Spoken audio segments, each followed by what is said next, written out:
Ladies and gentlemen, I would like to welcome you to Core Live's Bigfoot Geography, the show where we explore the Bigfoot phenomenon in various places of the world and see how it fits in there.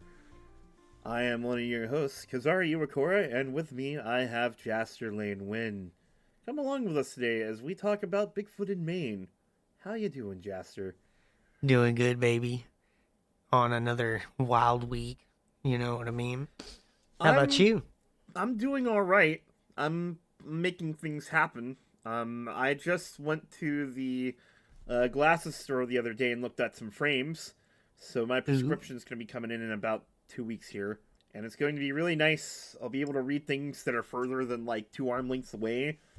And I won't be, like, having... wow, I forget the term. Stigmatism? Yeah, I won't have astigmatism anymore. It's fantastic. It'll make driving at night so much easier. I'm very thrilled about it. I found some very nice frames. They were very comfortable.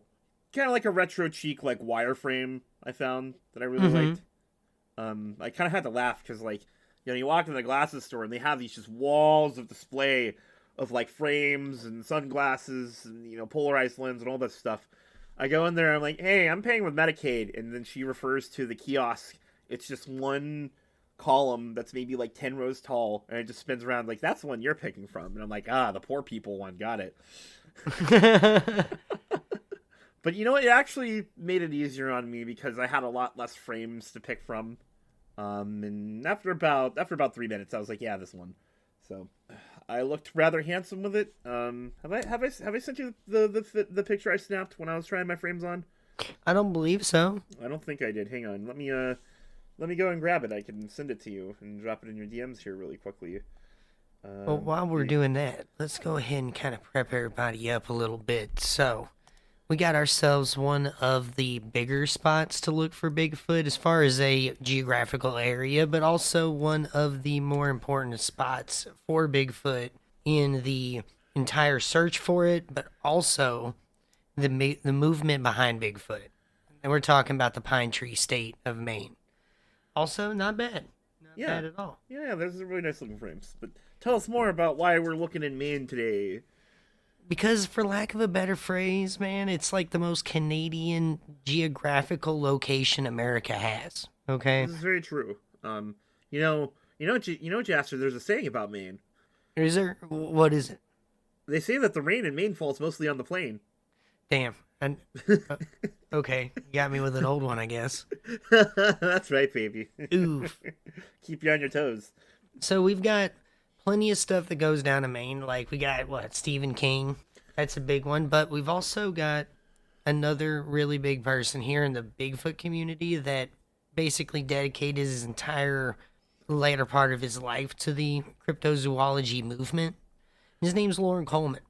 And we can get into that later whenever we get into the Bigfoot reports and all that kind of stuff, but we want to dedicate a part of this episode to part of what he did and what we can do to help support his legacy.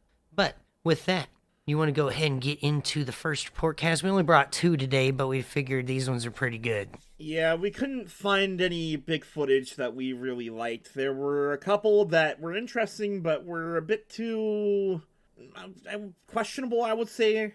There was one that we were pretty sure was definitely fake, and then there are other ones we just couldn't really get enough of detail-wise to really point out. And I know you're like, but guys, you literally had a blob squatch on the show last episode, and we did, but it was to make a point. It was one, it was to make a point, and 2, the blob squatch was acceptable because it was 20-year-old footage. So yeah, some of these are like, oof. Like, they look all right until you start slowing it down frame by frame. Mm-hmm. And then it's like, ugh, not so No, it's good. worth mentioning, this is our second episode where we are trying our new format where we front load our Bigfoot encounters, so that way you true believers out there aren't kept waiting on us to get to the juicy bits while we go through all the geographical stuff, which the geographical stuff is still the focus of the show. But we're kind of experimenting with the format mainly for listener retention reasons and stuff like that. It's hard out here in the trenches, after all. But that said, we still like to keep to our preferred quality of sightings. So we went digging and we found some really interesting ones. And this time, we're not pulling exclusively from the VFRO archive, because I went looking for one of my older resources, and I found a really good one. And I'd actually like to read that one first, if you don't mind, Jaster. Sounds good with me, bud. Let's go ahead. All right, so this one comes from the good old BigfootEncounters.com stories archive. This takes place in Labor Day weekend of 2004 at, I'm going to try to pronounce this. This is a Native American name for this location. So if I, and it may even be misspelled. So if my clumsy white man tongue mispronounces it, I apologize, but I will do my best. Mooselookmaguntik Lake in Bemis, Maine. The nice mouthfuls in it there, yeah? Mooselookmaguntik. You been down to Mooselookmaguntik? I have not. Neither have I. So, this is out in Maine, right? But, like, where exactly... Do you know where about this would be before we start getting into it? Well, I'm looking this up right now. So, this is in roughly northwestern Maine, bordering on the New Hampshire... near the New Hampshire border and a little way south of the Canadian border. It's located in Franklin. The lake itself straddles Franklin and Oxford County, and is part of the Androscoggin River watershed. Okay. Yeah, so this is up near Quebec. Also, fun fact, little fun geographic fact for you. There are two islands in the southern portion of the lake, named Tooth Acre Island and Students Island. This is exactly Bigfoot kind of like in spots right here. Oh, yeah. Water and woods. Mm-hmm. It's like... So, here is the encounter as written. My friend and I, he is a zoology student, decided to spend a part of our vacation time negotiating the Bemis Valley Trail. It's a tough climb for those of us not used to frequent alpine climbs. Roughly a 12 to 15 mile loop through rugged country. The four peaks of Bemis are breathtakingly beautiful in the autumn. We took a side trail down to Mooselookmaguntik Lake and arrived in time to watch the sun going down. We tacked down a two-man tent, and as we talked about turning in early, exhausted from the day's hike, we heard movement, then saw a huge man-shaped shadow approaching the water's edge of the lake. I asked Jim who he thought that was. We hadn't seen any other hikers around, and this thing was huge. We stared briefly, then he grabbed my hand. Get in the tent, he said. Why? What is that? He stretched me to be very quiet, and we watched, being very still. The dark figure waded into the water and stood very still for the longest time. Then suddenly, like a shot, it took a header with its arms down by its sides, head first into the lake. It was a huge splash. The ripples faded along with the last rays of daylight, and yet we kept staring into the darkening lake with wonder. How truly bizarre. I'm not used to seeing anything like that, because I'm a city girl. Jim, however, was raised in the country, is nature savvy, and seemed floored at what we had just witnessed. I asked him if that could have been a big bear. He answered with a resounding no. That was no bear, and it was no moose. It was the biggest man I've ever seen, or it was a Bigfoot, but too dark to see details. I laughed and said there's no such thing. I read about that man out in the west somewhere that made the story up. But Jim insisted they do exist, and we had just seen one dive into the lake. He must be right, because who would dive into that black as pitch lake at night? If it had ever surfaced, we didn't see it. He got chills and started to shiver. He went quiet for a while and said, I wonder if you realize how rare what we just saw is? I didn't know what to say, but in my mind, I thought he really thought that thing was a Bigfoot. He continued to shiver from exhaustion and probably excitement. As tired as we were that night, we didn't sleep much until almost dawn. Jim seemed awed by it. I didn't know what to think. We slept in until almost noon Sunday. We went down to the water's edge where this thing was last seen. There was one clear half of a bare footprint in the mud, pointing towards the water. The heel to the little toe showed, and Jim figured it to be about 14 to 15 inches long at that point, but longer at the big toe's end, that part now lost in the muck and mire. The heel width was about 6 inches, but we had nothing to measure accuracy with but our hands and a flashlight. Later I measured the span of my hand, and I think the heel was 6 inches wide. Neither of us could be certain about the length, since the big toe and second toes were underwater and muddied. The heel depth was at least 3.5 inches deep. Jim was very quiet and reflective on the trek home and preoccupied. During the drive, he told me nobody would ever believe us, and we ought to stay quiet about the incident last night. That was a week ago. I've been searching the internet for information on Bigfoots and found your website. Very informative, and I was surprised to see other Maine reports. How interesting. I have mixed feelings. I thought Bigfoot was a myth. Now I'm not so sure, and I can tell you my friend is convinced they exist, but he'll never talk about it for employment reasons. Long story. Do you really think that is what we saw? Don't use our names or home location. I'm only writing because I think others would want to know about the incident. That's it. We couldn't see any other details of the man or Bigfoot. If you have questions, use my email, but do not make it available or publish our info. Not bad at all. There's a couple of things that I like about this encounter. Go ahead, list them off. So first off, this is obviously a Class A sighting, a direct visual sighting of an individual. It has 2 witnesses, and one of them is a credible one, a zoologist. As you guys know, if you're regular listeners of Bigfoot Geography, we love it when we have witnesses with big credentials. Military, police, helicopter pilots, doctors, professors, anything like that. People who have no reason to make up what they saw because it would actually be a huge risk to their career. Testifying about what they saw is something that we always really treasure on the show because it gives it a bit more presence to the sighting than, say, Uncle Jim Bob, who lives up in his cabin up in the Appalachians, who says those goddamn wood boogers are always drinking his moonshine, you know? So, we really like that. And not to mention, among Bigfooting sightings, this is probably one of the most unique ones I have ever read. They watched a Bigfoot dive into a lake and go for a swim. Now, like, I've heard of them, like, being caught swimming, but that might have been a little funny watching him dive, you know what I mean? You know, how did that look? The one we talked about a while back about the Bigfoot fording the water with what was possibly a child on its back, and we speculated, you know, it was to get away from a dogman. But I've never heard of a story of people witnessing a Bigfoot dive into the water. I'm fascinated by this. What I also really like about this is ain't just a regular zoologist. This is a country boy zoologist. Mm-hmm. So, like, he literally was like, that's either the biggest dude I've ever seen in my life or that was a Bigfoot. Mm-hmm. You know what I mean? And, like, I get it. Like, whenever people are talking about that kind of thing, because when you're out there in the woods all the time, you're just used to how things move and how things look. Even if you don't consciously register it, your brain is always subconsciously bookmarking those things for future reference. So, like, what I really like about it, too, is that, like, the person that also seen it, there was a person that was definitely like, dang, that was a Bigfoot, and the other person was like, I don't know what to think about this at all. You know, like, that is kind of cool.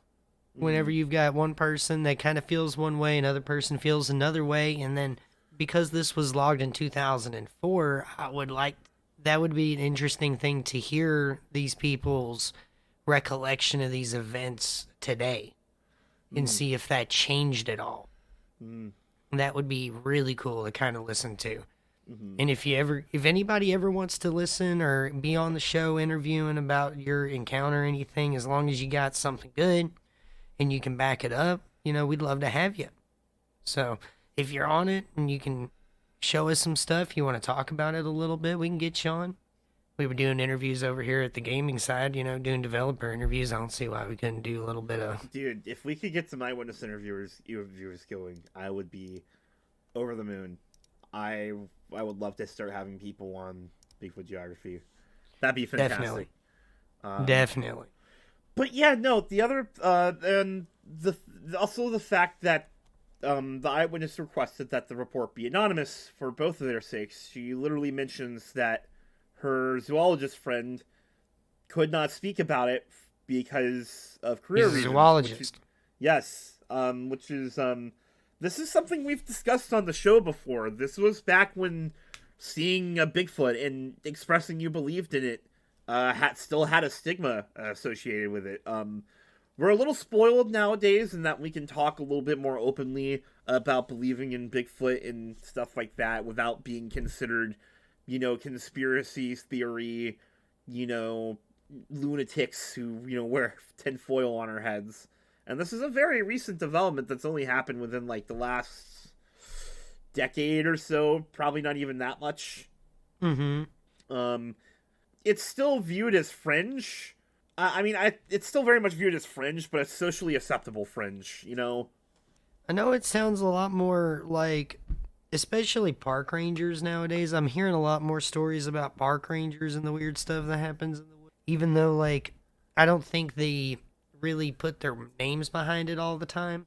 Now, those are always cool whenever you do have people that come up and you're like, hey, I worked as a park ranger for 30 years and this is what happened to me. Like, I really enjoy those. Like, that's one of my favorite interview sections from Bigfoot, Sasquatch Chronicles. Mm-hmm. Those guys are awesome. We do love Great interviews. Sasquatch Chronicles 100%.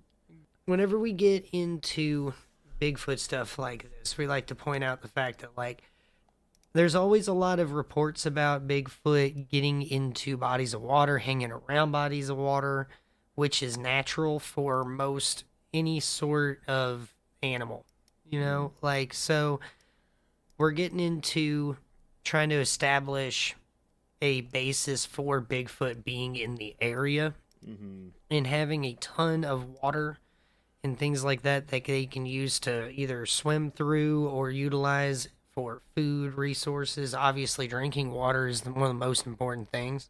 It would be hard to set up an area of any size without having a body of water to drink from, obviously. I have to say, this is a very big fucking lake. I'm looking at maps. And Maine's full of them. And photographs, and, like, this place is huge. Like, I don't think people realize that Maine is actually the most forested state in the United States. Like, I think they said, like, when I saw it on a documentary, they said somewhere between, like, 90% of Maine is forested. It's why one of the reasons why it's called a pine tree state. Mm-hmm. So when, like, you go back to other episodes when we're talking about, like, Canada, you know? Yeah. Those always come up because of the huge density of forests and wildlife area around it, you know? So Oh, absolutely. I feel like Maine is just the same, just American, because we just drew the line there. You know, it's the same biome, essentially. Yeah. All of the same natural predators and all the same natural herbivores are all there, you know? It looks pretty much looking like southern Manitoba from the last episode. Mm. And with that, you want to go ahead and get into the next one? Yeah, sure. Go ahead. So this is one you brought to us from the archive of the BFRO. They're my favorite place to look sometimes, just because, like, they're probably the biggest library we have. Yes, they are. And whether or not you want to believe in the BFRO or not in their validity, you can't get around the fact that most people, whenever they have this encounter, they're the first people you go to. Mm-hmm. You think BFRO, right? Or the first thing you look at, Bigfoot. I saw Bigfoot. You probably get BFRO on Google. Yeah. So with that, we're going to get into what I think was a pretty good one. Now, do you remember back on the Bigfoot geography iceberg, or the Bigfoot iceberg, when we were talking about that place way out on the West Coast that was getting habituated by Bigfoot, and they were having issues, and the BFRO went out there. Apparently they were running roughshod crazy, rednecks out in the gun shooting and everything. Is this the one with the siege? Mm-hmm. Yeah, Hanobia. Okay, the siege of Hanobia. Yes, I very distinctly remember the siege of Hanobia. This was I think it's probably one of the most interesting cases we've talked about on the show. I think we need to do a deep dive on that. Just because, well, one, it's not often you get stories of Squatches having hostilities and continuing hostilities with that, nor is it often that you have a situation where the individuals experiencing, you know, these encounters and such have a less than stellar relationship with the investigators who show up. Mm-hmm. So, you know, and you can't. That's always a roll of the dice. You don't know who's showing up when you call. Yeah, and it's just in general a very fascinating case. Exactly. And I think there's some hints of things going on in here. Some similar behavior from the target individual. And that's kind of why I brought it up, because I was like, ooh. Like, and it's got a good, nice headline, too. So let's go ahead and get into it. Yeah. So what we got is report 76760. Okay? Okay. Now, It's titled Multiple Family Members Mention Multiple Incidents on Isolated Property Near the Canadian Border. Okay. Now, this happened in Aroostook County in Maine around the month of December in 2023, actually. So this is a relatively recent encounter set. Now, they don't want their addresses posted or anything like that, but it's off of a road here. We're going to put our general thinking area up here on the screen for you whenever you're ready. So, basically, what you got on December 18, 2023 is a big O storm. Okay, big O thunderstorm. Didn't even get out. Stopped until 12:30 in the morning. Knocks out the power to these guys' house. They live out in the middle of nowhere. Okay. Now around 7 p.m. is when the power went out, and 7 a.m. is when the power, or whenever the storm started. Okay, so they've been on this shit all day. And by this time, this family, which is father, mother, 3 kids, are all trying to settle into bed. They're trying to play sock puppets up on the wall. And because of that, Dad's got a flashlight in his hand. Okay? Now, there's a big old crack on the window up on the 2nd story. Okay, and he's like, oh, well, that's weird. So he looks over because it's been storming, wind's been blowing crazy all day. And he just walks out there up to the window with the flashlight and he starts shining it around. Now, he gets over to the chicken coop, which is about 40 yards away from the home, and there is a giant bipedal silhouette over the top of the chicken coop. Now, for context, this chicken coop's 2 feet off the ground, and it's a 7-foot tall chicken coop, and this figure was standing at the top of the chicken coop. Like, his forehead was level with the top of the building. So this guy's like, oh, what the hell is this? And he goes to look around a little bit to see, kind of keening his senses into what his family's doing, and this thing moves off. So he looks over, he sees that this chicken coop, pretty much undisturbed. He goes down, tries to see what's going on with his family, and they were running around trying to see what was going on. Now, the oldest and the youngest daughter were downstairs with the mom when this whole incident occurred. Now, the youngest daughter was charging her phone in her car because there wasn't no power, right? And while she was out there charging her phone in her car, she was feeling like, oh shit, something is watching me. That's a 6th sense thing. And she even kind of stayed in her car a little while longer as she's running, like looking her eyes, running around the woods, trying to figure out what's going on here, not seeing anything. So she goes ahead, after she scans the wood line, gets out of the car, okay? And then her and her dad, who is looking up out of the 2nd story window, hear the same call through the 50-mile-an-hour wind gusts that are happening, and it's noticeably deeper than anything they've been hearing all day. And so they were like, I want to make sure, because I want to make sure I heard that right. They're hearing howling in the wind, and it's not the wind. Right. It is, they quote-unquote guttural, disturbing howling in the winds. So really, I don't know how often people get, experience storms where the wind is strong enough to howl. I've heard like actual wind noises like maybe once or twice in my life, and it is I think people kind of take it for granted when it's used in like movies and TV shows and stuff. It's genuinely eerie. That nature is blowing wind so fast that it's creating sound.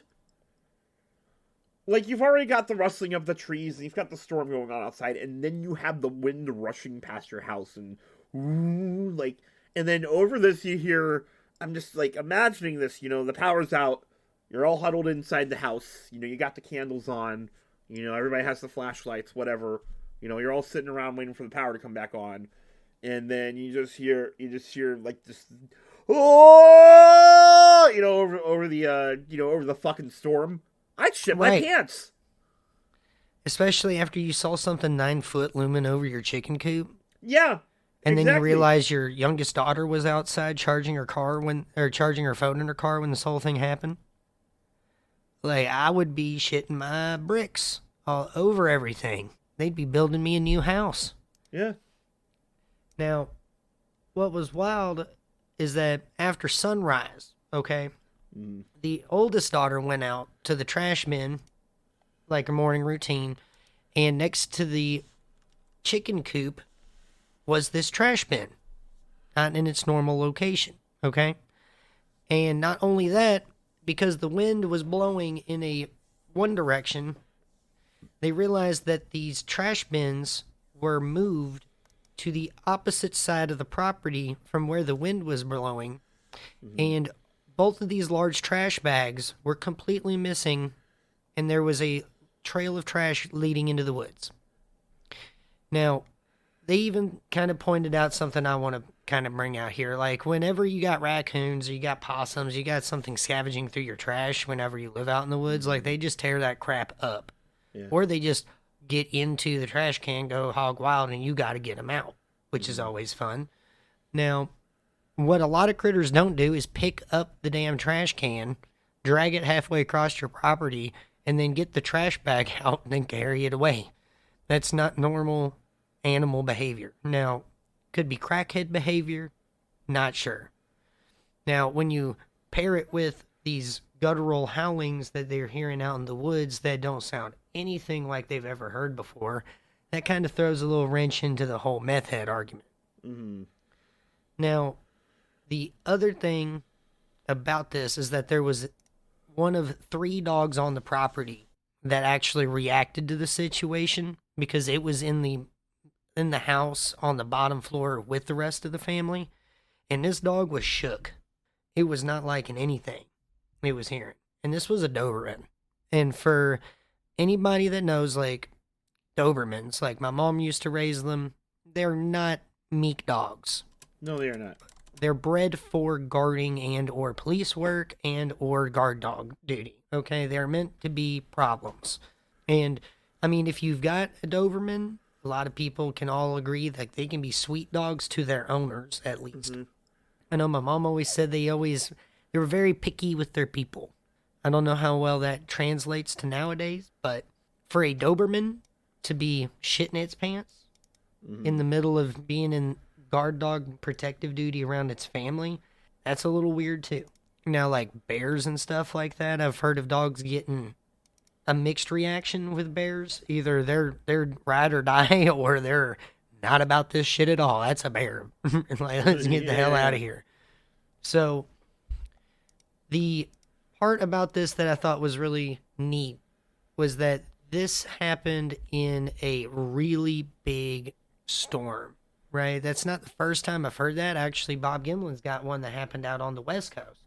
I think out in Arizona, where they had a huge storm and they had some weird shit happening, and then all of a sudden some stuff that a storm really couldn't do happened. And it seems as though, to me anyway, that it seems like a way of stealthing your movements, stealthing your activities, so you can get away with something bigger than what you normally would. Which that's, at the very least, primate behavior, you would think. At least to me, that seems like something of a higher intelligence. Because a lot of animals, they like to go to ground whenever storms that big happen. Unless you got something that's not really worried about it. Yeah. Now, the wildest thing to me is when I start looking through the BFRO investigator report, whenever they followed up with the daughter that was outside. Apparently, the thing that was making this, making all this racket, wasn't but like 15 yards away from her when it was doing it. Now, she had seen this quote-unquote tall, black, hulking figure standing in the doorway to their chicken coop, and then she went to her other sister, said there's a giant outside, grabbed the baby, went upstairs, and then that's when they hear this whooping sound out in the woods. And then the dogs start going off, which, Ohio Howl right there. That's something we've heard before. So the youngest daughter, confident, not a bear. They've had sow and cubs on the property. They've seen it. They've heard it. Nothing like that before. Now, they've also had an issue where they went from 30 chickens and 7 turkeys on their poultry farm to 10 chickens and 1 turkey with no bodies or blood. Yep, only scant feathers. Mm-hmm. Yep, just getting snatched right out of the coop. And that's a personal experience for me. Mm-hmm. Had the same kind of shit happen.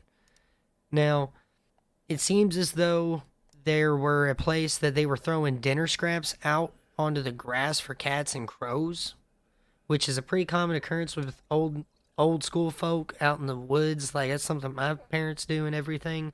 However, you gotta always be wary that anything in the woods, and I do mean anything, can go out there and now enjoy a nice meal. So that's when my parents, they started throwing things a little farther out in the woods before they walked a little bit before they started throwing things away at that point. Because, like, they were kind of doing what these guys were doing, just kind of throwing it off the side of the porch for whatever to pick up, not thinking of any larger things in the woods besides maybe deer, at least out in Indiana. Yeah. Now, I couldn't do that whenever you got bear and moose and other crazy things going on outside. I would be walking that all the way to the end of the property before throwing that out. Yeah, exactly. Like, no way. Like, they're better than me, I tell you what. But like you said, like, they've gotten a lot of poultry missing, not a whole lot of evidence. Now, they've had apple trees and raspberry bushes on the pond and the property as well. Mm-hmm. So it seems like they got a nice little spot. Yeah, for a nice a nice little patch of heaven. For anybody, watch, a little bit of poultry larceny, goes a long way, and then fuck it, just walk up and grab an apple. Who gives a shit? So exactly, that's kind of what the reporter thought. It's like, shoot, like this storm probably thought it was a perfect time to just run in there really quick and grab something and run out, but like it just so happened to be the time Dad was out there shining a flashlight at the same time the youngest daughter was over here charging her phone in her car. That sucks. Mm-hmm. I bet that was a wild ride. Yeah. I'm just out here trying to scroll through my social media or play a mobile game or something, and I look up and there's a fucking Bigfoot up there. Because, like, the original report didn't really say that the person outside actually witnessed the individual. Just said through the viewpoint of the father. Now, I can also attest to maybe not saying the full thing to your parents at the time because they might be like, that's crazy. You don't want to sound crazy, you know what I mean? Maybe just not wanting to make the situation worse. Mm-hmm. It's a completely human reaction. So, with that, we're going to get into something I thought was really cool. The part that Matt Moneymaker, the actual leader of the BFRO, actually kind of writes an afterword to this whole thing. Now, what he kind of says is that to him, there is a couple of things that make them think that perhaps the individual is trying to get assistance or get resources during a weather event, right? Mm-hmm. Which kind of lines up with what they were saying. It was either they were freaked out by the storm or they thought it was a good opportunity to go and grab something from the storm during the storm. Mm-hmm. Either way, that's more than likely what caused this occurrence to happen. Mm-hmm. Now, this apparently happens as well whenever there are any prowling animals nearby in the woods and they frequently hear and observe human behavior and they see them look and care for domesticated animals and stuff. Apparently, Sasquatches kind of look at that and go, these people are cool. Now, the area around the place is full of limestone caves. And a lot of this dirt is kind of hard for people to move by hand. And so there's a lot of deep rocky gorges that would make it pretty easy for an individual to find shelter during these winter winds and be able to handle weather events like that pretty well. Now, there's also a ton of thick brush all over the area that provides sufficient protection from the winter. Mm-hmm. And any cold-adapted mammal would be able to pretty much handle that kind of thing as long as the winds weren't completely crazy. Now, there's a lot of places in Maine, because like I said, there's 90% of the place that's forested, where these pine forests are so thick that whenever the snow hits them, it actually creates an umbrella where underneath it, there's no snow on the ground, or there's very scant snow on the ground. Yeah. Which is pretty neat too. But that also allows for things moving through the woods to travel through the woods around the same pace all year long. Mm-hmm. Like snow and ice and all that other kind of stuff isn't going to slow down an individual moving through the woods at that point. And it's also going to create a large amount of sun cover in these woods during those times. So I can also see a large animal getting a little more confident, at least, whenever they're doing anything in the woods. Mm-hmm. I'm going to probably have to cut that out. So what I was trying to say is I feel like there's a confidence to an animal whenever they're running through the woods here and they're seeing this huge canopy. There's not a whole lot of light going on. There's a ton of movement of range going on. It would be easy for an animal to move.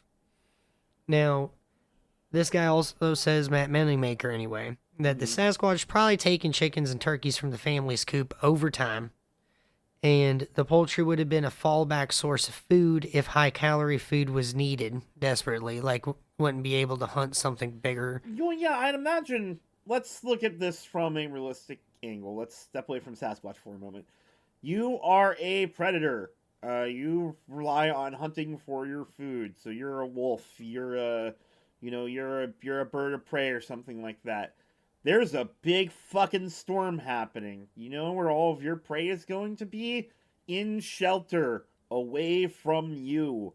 You could prowl the woods all you fucking want, but everything is going to be hunkered down, So you got to know where they're hunkered down at. And if you don't know their dens, then it's you're SOL. So, now let's say you're an enterprising Sasquatch. You can't find any of your usual sources. Maybe you go hunting for deer. You grab a rabbit. Something like that. I don't know. And you're really hungry, and the amount of food that you need, you just cannot acquire. But, there are humans nearby, and they have food sources for you. Well, shit, it's the middle of a storm. There's already a bunch of noise. Might as well go down and grab, something. It's like going to the drive-thru. The only thing that I kind of have a little contention with in this part of the note here, and I'm not trying to get on anybody's bad side when I'm talking about this kind of stuff, is that it kind of goes off on a little tangent in this report about talking about how there's a lot of mammals and birds that try to seek a shelter space in harsh conditions, and a lot of human dwellings become these shelter spaces. And so I know about that kind of stuff. Like, we'd open up our sun deck and everything for our outside animals whenever there's a really bad storm. You know what I mean? So similar kind of things can be done. Like, he's kind of going into this a little bit like maybe they could have did something for the Sasquatch. And I'm like, I don't know, man. I wouldn't let that thing in my house. Like, I wouldn't bet on it not knowing how stairs work. I would not let it in around dogs. And that's another thing he pointed out. It's like, it wouldn't really work because they have dogs. And that's something that I think a lot of people see whenever they start getting into the Bigfoot phenomenon, is that Bigfoot and dogs don't mix. Mm-hmm. And I think that happens for a lot of reasons. I think the biggest thing is that dogs make a lot of noise. They signal other things. So whenever you want the heat to come off of you when you're in a wilderness situation, is you get away from all the noise, because things are going to want to start investigating it. Yeah. So with that, I kind of feel like you don't want to get your dogs around Bigfoot. There's way too many bad endings that happen, especially in the movie Suburban Sasquatch, if you ever seen that shit show. Yes! I love that movie! Oh my god, it's such a piece of garbage. It's like prophetic in how bad it is. I don't even understand. Like, the guy literally thought he was nuts. Or thought he was... He thought he was some sort of, like, prophetic speaker on how nature is going to reclaim civilization. Dude, okay, first off, really quickly, because we pretty much talked about this encounter in detail, right? Yes, at this point, all right, it's a little more conjecture. And so before we start really digging into the geographic advantages of the ecological advantages of living up in Maine for a Sasquatch, I really want to touch upon this movie. David Waskovich, the director of this movie, was convinced he was making high art. He has a director diary that I think is usually included on most DVDs of the movie. And when you listen to him talk about it, he's very serious about the whole thing. And it's so funny nuts. Because the movie, so it's like, oh, nature versus man and all that stuff, but like, yeah, there's this Native American girl played by some like Mexican girl he found, which is already funny enough. They literally had a scene of white women eating hot dogs driving a van down the road. It's the white woman eating hot dogs, and he just crammed a bunch of shopping bags in there. There was a chandelier in the back, and it's this really ham-fisted metaphor about man and consumption and stuff like, and it's so funny, dude, and like, oh my god, like this is. It's got some of the best Bigfoot kills I've ever seen. Like he threw a fish at a dude. It's a delightfully incompetent film. It was made with the budget of like a Wendy's loaded baked potato and about $35. Yeah, it was nuts. Like when I told people about the movie is that Sasquatch costume was made for that movie, and the costume designer said, "You know what we need to do? We need to put a dong on this." In man boobs. Yeah. This is... Really, really prominent man boobs. I love the mumbling and... The wah. That's the director literally just making noises into a microphone, and he only made 2 of them. And they get played constantly throughout the movie, so there's oh and her, and that's literally the only noises he made for the movie. Unironically, one of my favorite Bigfoot movies ever. So these 2 clips just constantly get played, and it's so bad. If you've got about an hour to waste, it's worth your time. At least if you're wanting to have a good time anyway, and just laugh at crazy shit. You get a couple beers, get a pizza, get some friends together, watch this fucking movie. It's a riot. It's hilarious. There's like just We almost need to watch it sometime. Oh god, we need to have a Core Live After Hours movie night episode where we just talk about it, because it's Jaster and I really love B movies. One of our favorites is Low Blow. Oh yeah, we love Low Blow. Blood Street. Like we just love low budget movies made by people with like $10 in a dream that wanted to make something really good, and either through their lack of budget, lack of technical skill, or both, just couldn't make it. They failed perfectly. They failed, but they still made something, and it's just, oh my god, there's nothing better than that. I was just watching Samurai Cop the other night with some friends. And that one's wild too. Oh god, I had an absolute hoot watching that movie. The moment I saw that van collide into that hill at like 10 miles per hour, then explode, and then the guy came out on fire, I was like, this is a special movie. Oh no, the first scene of Low Blow was great. Whenever like he beats the shit out of the dude at the deli and just like, you can keep the sandwich, and just leaves. Like, what's going on? The most slovenly action hero ever. We love him. We love Low Blow. Leo Fong, rest in peace. Yeah, rest in peace, Leo Fong. You are one of our personal heroes. So, with that little sideboard about our love of cheesy movies, Jaster, what do you got to tell me about Maine, outside of what we've already kind of discussed with the last sighting? So, like, what I was talking about before, we've got all of the natural suspects in the biome area where we're talking about here, where we've got plenty of calories for an animal to be sustained. We've got plenty of food sources in the fruits, the wild plants, the carnivorous areas where you've got terrestrial and sea-based animals. You've even got plenty of fresh water going on here. Maine is really about everything you would need in order to sustain yourself in the American area if you were an animal of this size. Not only that, is that there's a large prominence of water anywhere in the state. It's something I didn't really know growing up because I didn't really study that many topographical maps of New Hampshire, is that Maine's got a whole lot of water in it too. And like we were talking about in Alabama, water tends to be a key point whenever you're talking about large animals like that. They tend to congregate around these large bodies of water.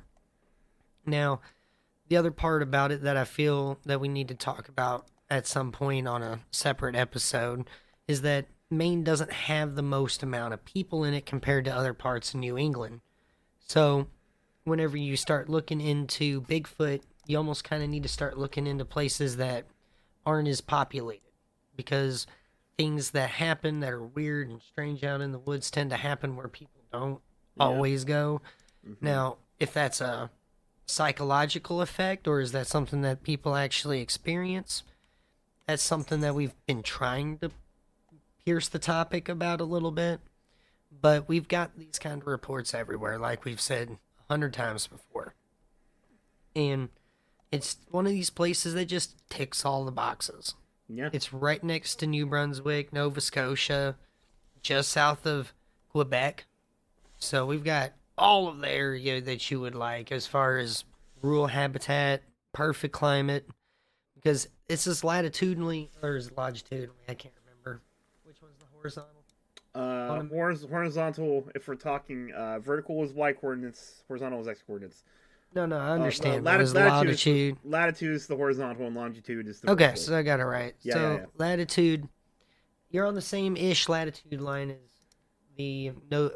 as all of the other places we've talked before on the West Coast and in Canada. It just makes sense, I guess is what I'm trying to say. Mm-hmm. Now, with that, I do want to kind of get into something we don't usually talk about a lot on the show, but I felt like it was a very important thing to talk about, because how can you talk about Maine and Bigfoot without talking about one of the best to ever do it, like we're talking about Lauren Coleman. Mm-hmm. Now, with that, you kind of got to get into the person a little bit as well, because we all kind of know him in the cryptozoology field. But the thing is, too, is this guy also had his doctorate in social work, in psychiatry, I believe. And he had when he worked on his doctorate, he also worked with anthropology. And he worked with social work for a long time. He did a lot of work with, researching suicide and working on that subject. And I can't imagine just how many lives he touched doing work in his field, not just in Bigfoot, but in the medical field. And whenever you see that guy on the film, you can see his pure genuineness to this character. You know, he isn't the normal kind of guy where you're like, I'm not entirely sure. This guy clearly has got his whole heart in it. And the guy passed away a few years ago, I believe. No, right? He's still alive. He's only 77. I don't know why he thought he was dead. I don't know why I thought he was dead. Yeah, he's still kicking. I thought we lost somebody last couple of years. I remember there have been some prominent researcher deaths, but no names I can remember off the top of my head. Okay, that's good. But no, Lauren Coleman's still around. He mostly sticks to his museum nowadays because obviously he's getting up there in the years, and he can't go all across the country chasing after reports like he used to. But no, let's talk about that museum a little bit. That's probably the biggest part of the Bigfoot equation that he's contributed to the movement. Yes. So Lauren Coleman established, well, first off, it's worth noting that he has written on a variety of topics in cryptozoology, not just Bigfoot. And his earliest published books in the field were back in 1999. Just going off of his bibliography, we have The Field Guide to Bigfoot, Yeti, and Other Mystery Primates Worldwide, Cryptozoology A to Z, Mysterious America, Mothman and Other Curious Encounters, Tom Slick, True Life Encounters in Cryptozoology, Bigfoot, this is all caps exclamation mark, The True Story of Apes in America, The Field Guide to Lake Monsters, Sea Serpents, and Other Mystery Denizens of the Deep, Weird Ohio, Unidentified Creatures of the Edge, the early works of Jerome Clark and Lauren Coleman, which I think is a compilation book, which I might want to get in my hands on a copy of that, and also the Field Guide to Bigfoot and Other Mystery Primates. I want to say I own at least one Lauren Coleman book that I bought at Disney World of all places. Wow. I wouldn't expect one there. Well, that's because, at least in Disney World, in their Animal Kingdom park, they have a ride called Expedition Everest, which is heavily inspired by the Yeti. And is also a fascinating technical marvel, both in how the main animatronic is, and also the main problem with said main animatronic. TLDR, the thing was so big that it was shaking the foundations of the ride when it moved, so they had to permanently turn it off and set up some lights to give it the illusion of movement. And in order to fix it, they would literally have to tear down the whole ride. That sucks. Yeah, it made Bigfoot too strong. It's actually, I got a chance to see it when it was still active and moving, and it's a real marvel. Actually, really quickly, I am going to go ahead and send. I'm gonna send Jaster a photo of this animatronic because we're gonna throw it up there. It's really gorgeous. It's absolutely wonderful looking. And even if you're not a theme park hound, or a Disney kind of person, this thing is amazing. And the scene, well, here the scene in the ride where you go past it is just awesome. And I also need to get across, this thing's really fucking big. This animatronic is massive. But yeah, no, in the ride queue there, they have a lot of stuff about expedition history for Yeti, and among other stuff is the stuff that Joshua Gates has found. The expedition unknown kind of guy. Mm-hmm. One of my favorite modern explorers. Because I feel like he's kind of a modern explorer in the vein of the pulp explorers, Fair enough. I learned a lot about world cultures and stuff like that from his cryptid show, and also just his own shows where he's traveled. But anyways, so how did I get on this tangent again? Right, Lauren Coleman. I had a Yeti book. I have a Yeti book that I bought. Got it from in the gift shop after this ride was over. So, hey, I mean, I just remember just being at Disney World and being astounded that I could pick up a Lauren Coleman book there. I was like, this is something else. Yeah, I found an old frontiersman book in the gift shop for the Golden Gate or the Arches, the Great Arch in St. Louis. I still have that. I mean, it was one of those Western frontiersman story kind of books. You know what I mean? Kind of like Hatchet, but real life. Yeah. Old school stuff. So you'd be so surprised what you find out there. Getting a little bit back more on track. We do want to talk about the fact that there is a fundraiser going on for the International Bigfoot Museum. I will talk about the history of the Cryptozoology Museum. So he opened a museum in Portland, Maine. It had a downtown location opened there in November 2009.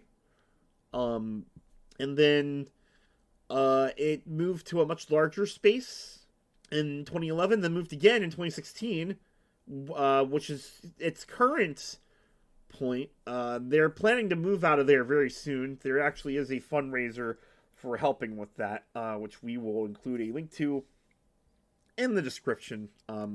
I believe, even though they weren't able to get all the funds they needed, they wanted for the move, because they wanted to both move and do a lot of renovations to the building they purposed. From what I understand, it is a building on the National Register of Historical Places called the Streamline Modern building. Let's see here, and I will drop is there a specific photo of this building that I can find? Hang on.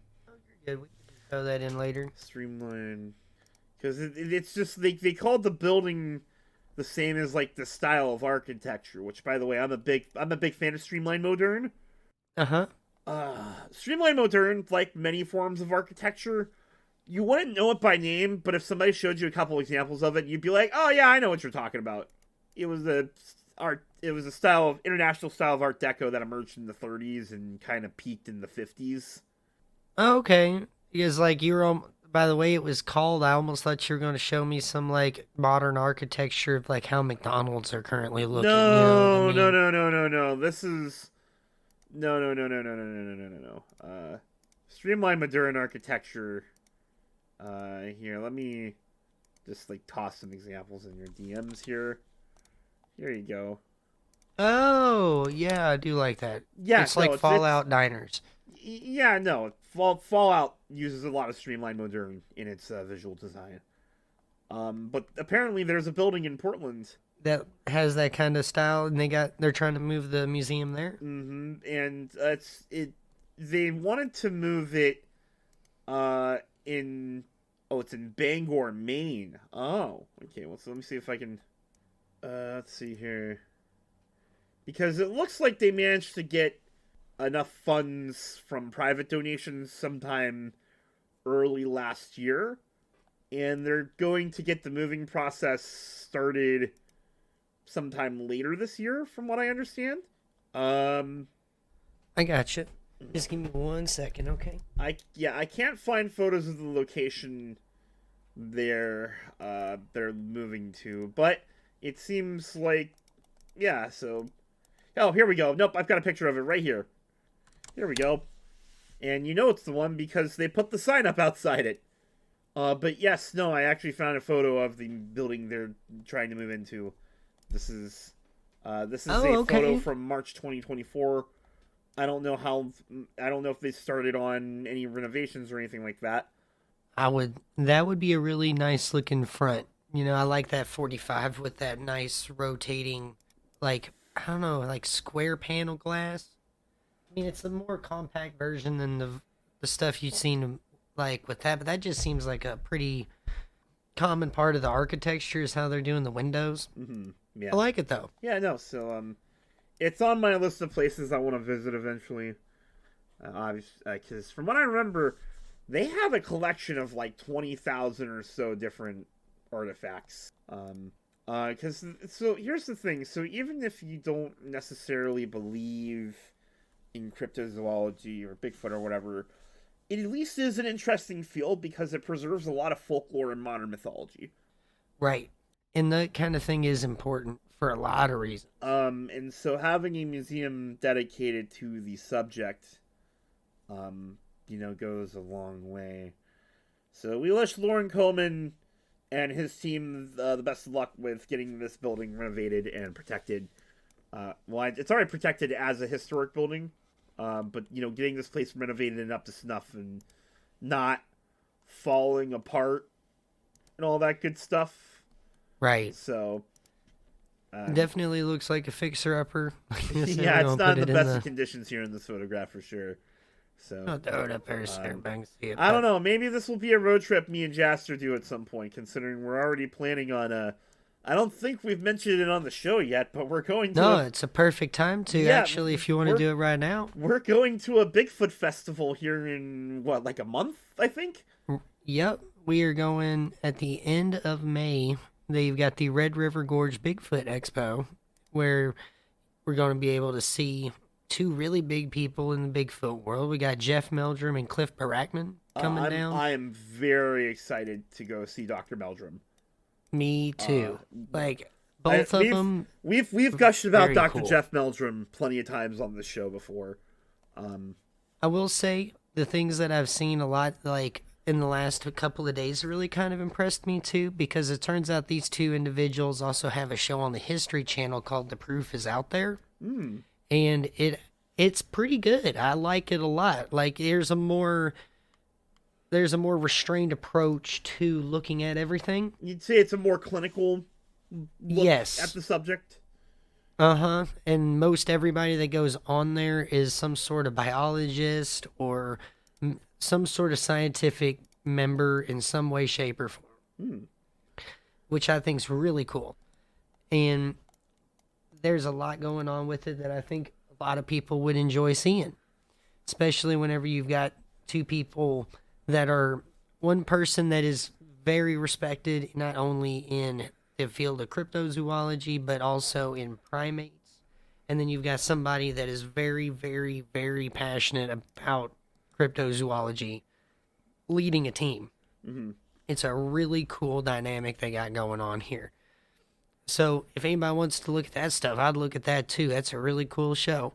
But we're going to be going down there, and hopefully we're trying to get stuff set up, and we can either, hopefully, record an episode down there while we're there, or even better, if we meet somebody there that's willing to talk about some stuff, have a show that way. I think either way would be really neat. Yeah, no, it'd be a lot of fun. I'm very excited to go to the show.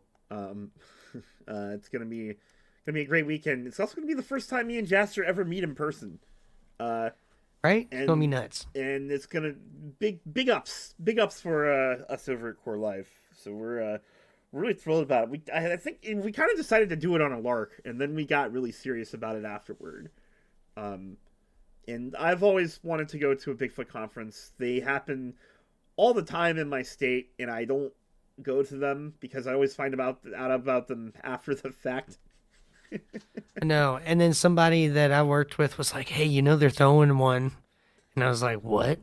They're like, yeah, it's like 3-4 months away. And I'm like, oh, shit. So I look over there and I see there's still tickets left. And I'm like, oh, shit, let's go. Yeah, and so we're gonna have the full experience.